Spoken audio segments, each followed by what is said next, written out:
The glass doors of Hartwell Dynamics' executive suite hissed open as I stepped inside. The muted tap of my heels echoed against the polished stone floor. No one looked up. They never did. To them, I was just Lena Caldwell, the late founder's 32-year-old stepdaughter, the quiet one who dabbled in tech startups while her cousin Ethan chaired the board. "A caf oat latte, Lena," Ethan said without lifting his eyes from the merger documents. "Extra hot this time, please." I smoothed the sleeve of my Navy Smith blazer, took a breath, and walked to the end of the long table. "Actually, I'm here for the board meeting," I said, opening my laptop. My Aunt Vivian turned toward me, blinking. "Sweetheart, this is a strategic governance session, not really your area." "No confusion," I replied calmly. "As the majority shareholder, I have full rights to attend." The room shifted. Ethan's pen paused mid-sentence. "That's not possible. My father's trust holds 52% of the company." "Held," I corrected, projecting a PDF onto the conference monitor. It was a notarized share acquisition agreement dated 9 months ago. While Ethan was burning through quarterly forecasts, I was acquiring stake quietly through Caldwell Capital. The silence broke. "You must be kidding. Vivian, did you know about this?" "This is absurd." My phone lit up. "Cousin Dan, wait. Are you serious?" "Uncle Rob, where did you even get that kind of money?" "Ethan's assistant. Should I be worried?" I cleared my throat. "For those just catching up, I bought out the dormant shares you all ignored using profits from the platforms you laughed off as apps for bored moms." Ethan stood, jaw tight. "You don't get to just waltz in and take over." "Actually," I said, voice even, Section 7.2 of Hartwell's charter gives majority shareholders the right to call a special board vote and, if needed, remove ineffective leadership immediately." I looked around. "Shall I keep quoting bylaws, or would you prefer I call the vote?" Vivian's fingers trembled as she reached for her glass. "Lena, if this is about us asking you to organize lunch for the last few meetings. This is about the $300 million in losses Ethan buried in false reports," I interrupted, projecting a second set of documents onto the screen, "and the shell corporations he used to mask failed acquisitions." A hush swept the room. "And while he played CEO in overpriced suits, our valuation plummeted by 40%. Ethan's face turned pale. "How did you get the internal numbers?" I didn't let him finish. "Amazing what people say around the coffee girl," I said. "Especially when they forget she has a dual MBA from MIT and Wharton." They left laptops open, whispered in corners, dropped files like I wasn't even there. My Uncle Rob, who'd once laughed at my pitch deck, sat forward. "Lena, those are serious accusations." "Not accusations," I said, calmly clicking through a timeline of wire transfers and fake subsidiaries. "Documented facts, ones the SEC and shareholders will be very interested in." I tapped my phone. "Security, main conference room, please escort in the auditors." Ethan lunged toward his MacBook, but I was already prepared. "Remote access is shut down. Admin credentials revoked." "I did it this morning." "You can't do this," he shouted. "I'm the CEO," he said. "Where?" I replied, opening one last document, a signed consent form from the board. "They've called for a vote. But considering the investigation, your next title might be defendant." My Aunt Vivian stood, clearly shaken. "Now wait a minute, young lady." "No," I said sharply. "You wait. I served coffee and ordered lunch while Ethan wrecked this company. You thought I was just polite. What I was present. In every meeting, every hallway chat, every slipped comment. I took notes while you laughed off my software company. I logged details while you ignored the numbers." The room was dead silent. "And while I fetched your almond croissants," I added, "I was building this case." Vivian's hand trembled as she reached for her Hermes clutch. "I'm calling our lawyers," she said. "No need," I replied with a smile as the conference room doors opened. The forensic accountants walked in, followed by 2 agents from the Securities and Exchange Commission. "Though not the lawyers you're imagining," I added smoothly. "Yours are currently preoccupied with SEC investigators asking about their role in Ethan's financial sleight of hand."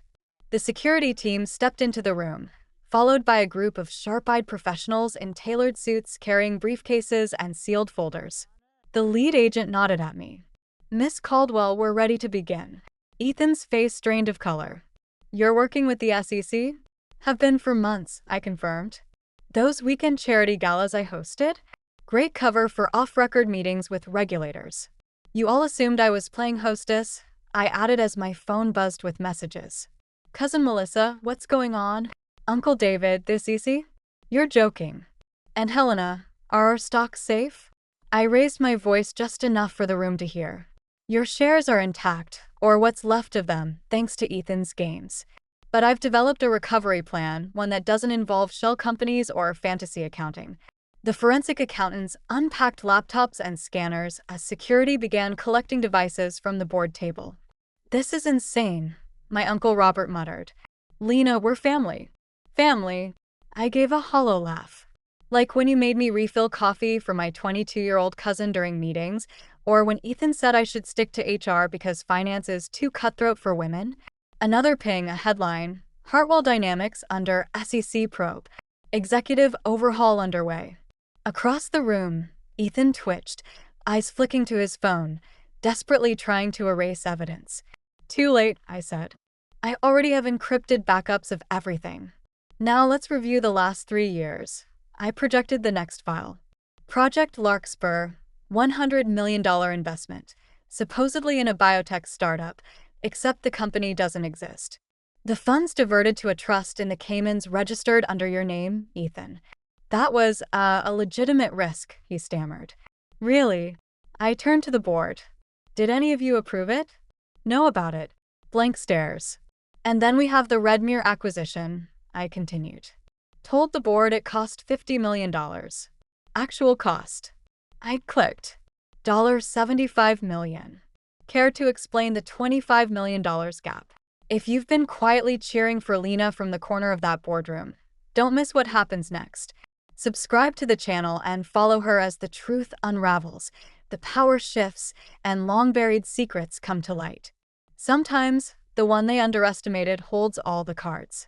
The $25 million gap had quite conveniently vanished into a network of offshore accounts. My father's hands clutched the arms of his leather chair, knuckles pale. These are serious accusations. Facts, I corrected, gesturing toward the SEC team. All documented, all verified. Would you like to review the files I compiled while you all thought I was just arranging lunch orders? Vivian stood abruptly, her silk blazer suddenly more like brittle armor. This is nonsense. You can't possibly grasp the complexity of corporate finance. Harvard MBA. Summa cum laude. I cut her off, meeting her eyes. Dual masters in financial forensics and quantitative strategy. You'd know that if you'd ever read my CV, instead of assigning me holiday party themes. My phone buzzed again. Breaking news lit up the screen. Hartwell Dynamics stock suspended amid SEC raid. Sources confirm major executive resignations incoming. Across the table, Ethan lunged for his briefcase.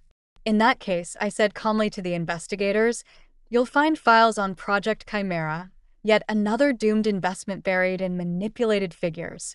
He has a second copy hidden in a false bottom, I added. Ethan stared at me stunned. How do you know about that? I gave a small, knowing smile. You hide papers in there every Tuesday after exec meetings. Amazing what you learn when people treat you like office decor. One of the agents popped the bottom panel. Documents, just as I'd said. Ethan slumped into a seat, deflated. Now then, I said, voice steady. First motion. Acceptance of Ethan Caldwell's resignation, effective immediately. You can't force me to resign, he muttered, though the fight was gone from his voice. Actually, I can. Section 10.4 of the Charter. Majority shareholders may remove executives for cause. Would you prefer I list each violation? I added. Or jump straight to criminal liability. Security began escorting non-essential personnel out. The board sat, still shocked, hollow-eyed. For those curious about your roles, I continued, the board will be restructured. Those complicit will be retiring, voluntarily or otherwise. To those who merely turned a blind eye, you now have the chance to prove your worth. My father finally spoke. The investors. The major shareholders have already been briefed, I said, cutting him off. While you mocked my investment club, I built strategic alliances with institutional funds. They're fully backing the leadership transition. I said, tapping the remote again. A new document lit up the screen. A letter of support signed by our largest institutional investors, the very firms Ethan had ignored, brushed off while clinging to control under the family name. They were concerned about performance, I added, but blocked at every turn by Ethan's stonewalling. From the doorway, my assistant leaned in. Miss Caldwell, the press is in the lobby. They're requesting a statement on the SEC raid. Ethan bolted upright. The press? You called the press. No, Ethan. Your lies called the press. I just made sure they received the right tip at the right time. I turned to my assistant. Tell them we'll release a full statement in an hour and make sure they get the preliminary audit findings. Across the table, Vivian's diamond-studded hand trembled as she reached for her purse. This will destroy the Caldwell name. The Caldwell name? I let out a quiet laugh. You mean the name used to exclude me from every strategic meeting? The name Ethan hid behind while buying his third villa with company money? That name could use a little fire. My phone buzzed. More incoming messages. Cousin Andrew, what's happening to our shares? Uncle Robert, what about the company legacy? Aunt Linda, you've betrayed us all. Interesting, I said aloud. No one seemed concerned about family when I was making spreadsheets no one read, or when Ethan cut health coverage while leasing a yacht. One of the forensic accountants approached. Miss Caldwell, initial findings confirm over $400 million in misappropriated funds. Ethan's face turned ashen. My father sat stone still, gripping his chair like it was the last thing keeping him upright. Thank you, I said, accepting the report. Please ensure the SEC receives digital and hard copies. I turned to the remaining board members, still dazed. Now, shall we review the restructuring plan, or would someone like to defend these numbers first? The boardroom doors opened. Additional directors entered, followed by Mr. Harrison, the chairman, who had secretly backed my investigation for months. He nodded toward me. Miss Caldwell, he announced formally, the board has unanimously voted to appoint you CEO, effective immediately. Ethan slumped, his world unraveling. The board, he croaked. Dad, you're chairman emeritus. Stop this. My father's voice cracked under the weight of what was unfolding. His eyes scanned the financial records still glowing on the screen, then shifted to the board. The numbers. Is this real? Did you all know? Mr. Harrison stepped forward, calm and unapologetic. We've been watching Lena's progress for years, he said. While Ethan was burying losses, she was quietly building a name for herself in the financial world under her professional name. Professional name? Vivian's fingers curled around the handles of her Hermes bag. What professional name? I smiled. Alina Ward. The room froze. Yes, I continued. Alina Ward, the same Alina Ward who was named Financial Times CEO of the Year last month. The same one Ethan quoted in last week's strategy meeting about disruptive turnaround methods. I looked at him. You even cited my white paper. Funny how that worked out. My mother blinked slowly, whispering, Alina Ward, the one who turned around Falcon Core and Nova Systems? That's me, I said softly. Though you might have known that if you'd ever bothered to ask what I actually do. Security approached Ethan. Sir, step away from the terminal. SEC protocols require all executive hardware to be secured immediately. Ethan stood, his voice thin. This is our company. This is the Caldwell legacy. And I'm family too, I reminded him. Just the part of the family you refuse to take seriously. The next hour passed in controlled chaos. Forensic teams began their audits. Ethan's executive circle was escorted out one by one. The board reconvened and voted on rapid structural reforms. Through it all, my family sat in a silent daze, watching the empire they thought was theirs unravel under the weight of truth. My phone buzzed again. Wall Street Journal, exclusive with the new CEO. Bloomberg, comment on SEC probe. CNBC, live segment before market open. Before wrapping the session, I addressed the room. This company stays in the family, but under responsible leadership, under actual accountability. My mother, voice quiet, asked, And us? What happens to us? You'll retain your shares, I replied, minus voting rights until the SEC investigation ends. Dividends will continue, though. Let's just say they'll reflect real numbers. As Ethan was let out, he turned one last time, Bitterness etched into his face. The coffee runs, he muttered. We made you do coffee runs? Yes, I said, settling into the chair that once belonged to Ethan.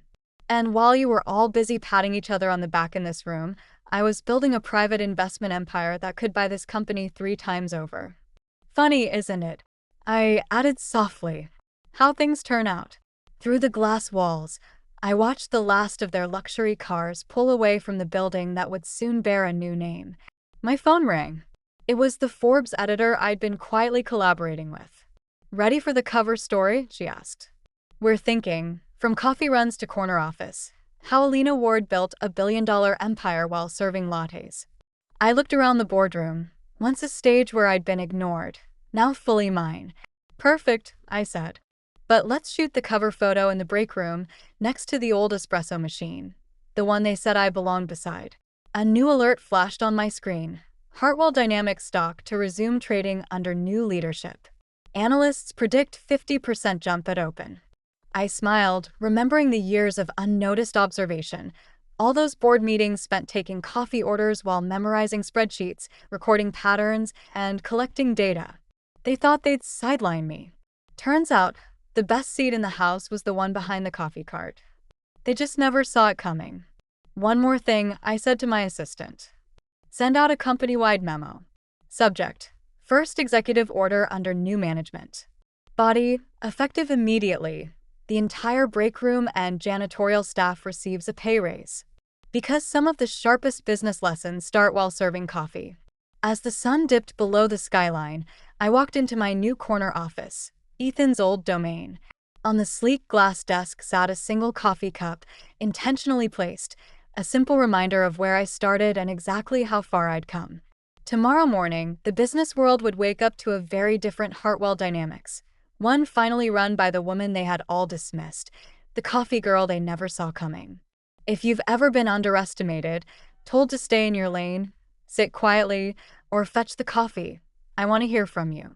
Share your story in the comments, because I see you. I was you. And the truth is, being overlooked doesn't mean you're not capable. It means they haven't recognized your strength yet. But you don't need their recognition to build something powerful. You just need to keep going. If my journey resonated with you, if you felt the quiet burn of being dismissed and still chose to rise, subscribe to this channel. Let's build a space for people who fight in silence and win with dignity. Here's what I've learned. Power doesn't come from yelling the loudest in the room. It comes from knowing who you are, preparing quietly, and waiting for your moment. Don't waste your energy trying to prove yourself to people who are committed to misunderstanding you. Channel that energy into your vision, into your plan, into becoming undeniable. And when the moment comes, when the doors finally open, don't just walk in. Own the room just like I did. You've got this, and I'm rooting for you every step of the way.